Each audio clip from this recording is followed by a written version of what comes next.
English, suitable for reading aloud or classroom narration for learners. A Tale of Two Cities. Chapter 1. The Shop of Modafar.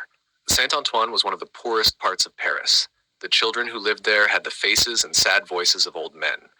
Hunger seemed to be written on the face of every man and woman. The shops only sold the worst pieces of meat and the cheapest loaves of bread. Nothing brightened the streets, except the shops that sold tools or weapons. These shops had the sharpest, shiniest knives and the most dangerous-looking guns. It was as if the weapons were waiting for the time they would be used for something terrible. One day, a large cask of wine was dropped and broken in one of the streets of Saint-Antoine. Red wine began to run over the rough stones of the street, making little pools in the cracks and dips between the stones. At once, everyone stopped what they were doing and ran to the spot to collect the wine before it disappeared. Some people knelt down and tried to drink it with their hands, but most of the wine ran through their fingers. Others brought cups to fill, and some dipped cloth into the wine and sucked it. For a short while in that poor and miserable street, the sound of laughter could be heard. But soon, the wine was all gone. The laughter stopped, and the people returned to their lives. Then, a tall man dipped his finger in the red mud made by the wine and wrote 5 large letters on the wall. Blood. One day, real blood would flow through the streets of Saint-Antoine. The stones would turn red again, not with wine, but with blood. The wine had been on its way to a shop on the corner. Outside stood the owner of the shop, Monsieur Defarge. He was a strong man of about 30.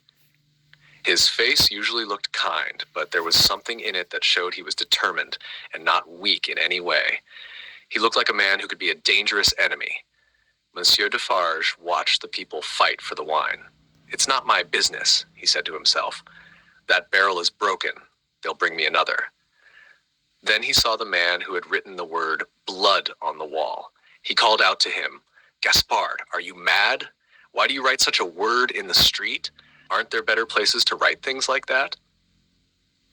Inside the shop sat Madame Defarge. She was about the same age as her husband. She had sharp eyes, a strong face, and she stayed calm and still as she worked.